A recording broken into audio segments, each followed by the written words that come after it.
Baiklah, Assalamualaikum warahmatullahi wabarakatuh. Perkenalkan, nama saya Raihan Muhammad Ilham dengan NIM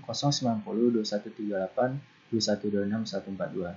Di sini saya ingin menjelaskan studi kasus mengenai simulasi pendapatan percetakan dari mata kuliah pemodelan simulasi mengenai remedial UTS.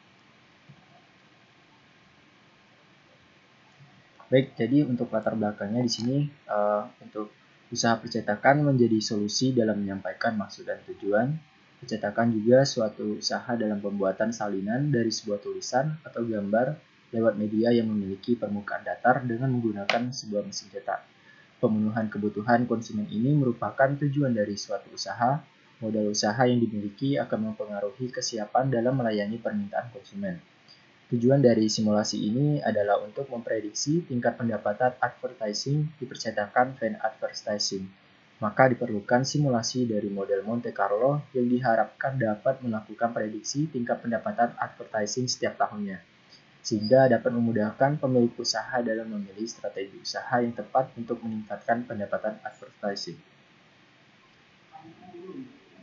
Oke, jadi untuk model yang digunakan di sini bahwa untuk simulasi dari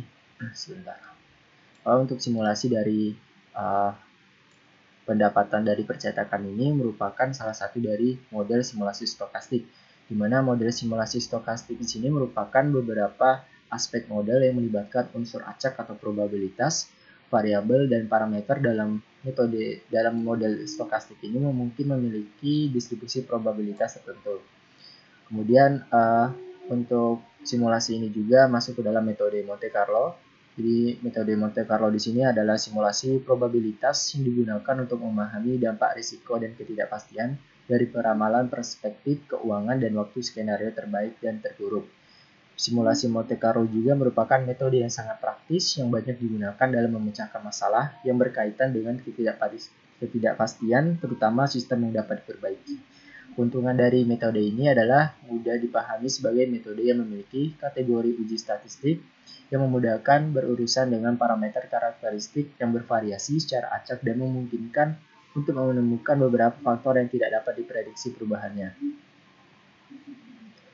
Nah, jadi di sini ada 5 langkah-langkah dari model Monte Carlo. Yang pertama menentukan distribusi probabilitas, yang kedua membuat distribusi probabilitas kumulatif, yang ketiga menentukan interval bilangan acak, yang keempat membangkitkan bilangan acak, dan yang terakhir adalah melakukan serangkaian simulasi percobaan.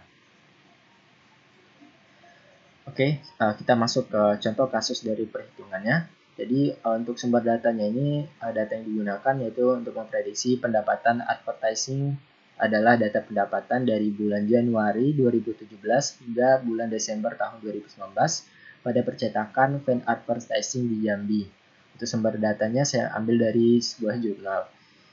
Untuk datanya terlihat di sini ada 12 bulan ya, dari Januari sampai Desember, dan masing-masing pendapatan dari per bulannya. Kemudian ditanya berapa prediksi pendapatan percetakan pada tahun 2019 menggunakan model dari Monte Carlo. Oke, kita masuk ke langkah pertama yaitu menentukan distribusi probabilitas.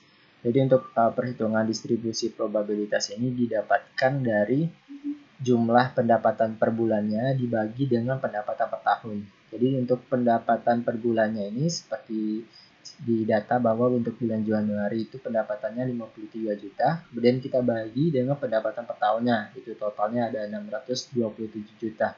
Sehingga 53 juta dibagi dengan 627 juta yaitu didapatkan 0,68. Begitu juga dengan bulan Februari, 66 juta dibagi dengan 627 juta, didapatkan 0,11. Begitu dengan bulan-bulan seterusnya. Baik, untuk langkah kedua yaitu membuat distribusi probabilitas kumulatif. Jadi distribusi kumulatif ini dilakukan untuk setiap variabel dengan menjumlahkan dari nilai distribusi kumulatif sebelumnya ditambah dengan nilai distribusi probabilitas. Jadi untuk seperti data pada Januari, untuk distribusi probabilitasnya itu 0,8, maka untuk distribusi kumulatifnya itu 0,8.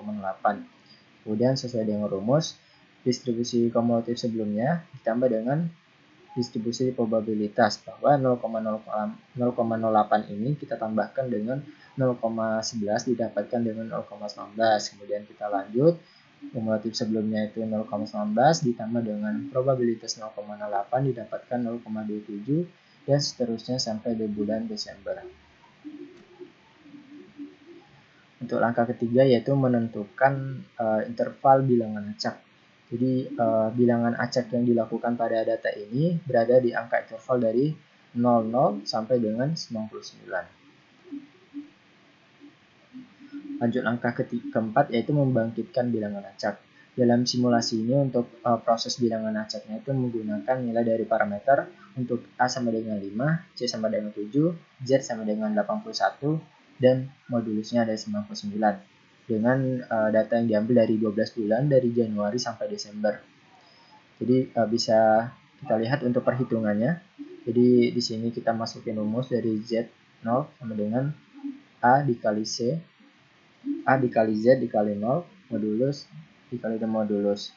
Jadi kita masukin seperti Z0-nya ini adalah untuk A-nya 5, untuk Z-nya itu 81, untuk C-nya 7, dan modulus dari 99 didapatkan 16. Kemudian kita lanjut untuk Z1-nya 5 dikali 16 dikali 7, modulus 99 didapat 87, dan seterusnya sampai dengan Z11. Sehingga didapatkan data seperti di tabel 5 ini. Dan langkah terakhir yaitu melakukan serangkaian simulasi percobaan. Jadi pada data di tabel 6 ini terlihat bahwa hasil simulasi yang diperoleh dari angka acak pada tabel 5 sebelumnya, yaitu ada ini angka acak, dan dikonversikan dengan interval angka acak pada tabel 4 sebelumnya. Kemudian data real tahun 2018 ini dan data simulasi tahun 2018 ini dibandingkan pada masing-masing data pendapatan secara keseluruhan, di mana untuk hasil terendahnya itu dibagi dengan hasil tertinggi dikali 100%. Jadi seperti bulan Januari, di sini untuk hasil terendahnya itu ada di data yaitu 54 juta, kemudian dibagi dengan hasil tertingginya yaitu 66 juta, kemudian kita kalikan dengan 100% sehingga didapatkan persentase yaitu 81,82%.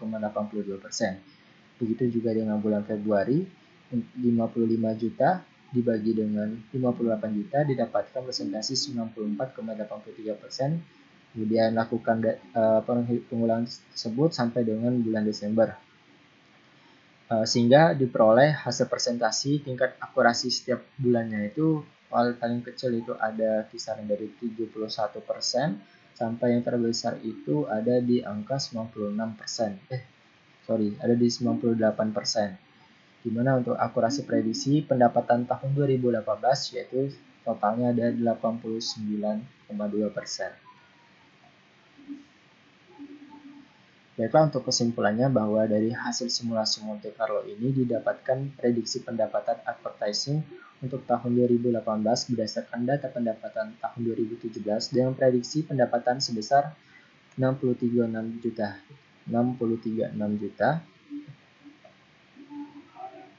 Untuk akurasi keberhasilan dari prediksi pendapatan advertising tahun 2018 adalah sebesar 89,2%. Untuk prediksi pendapatan advertising pada tahun 2019 berdasarkan data penjualan tahun 2018 didapatkan prediksi pendapatan sebesar 647 juta dan akurasi keberhasilan dari prediksi pendapatan untuk tahun 2019 adalah 90,8%. Baiklah, sekian presentasi yang dapat saya sampaikan. Terima kasih. Wassalamualaikum warahmatullahi wabarakatuh.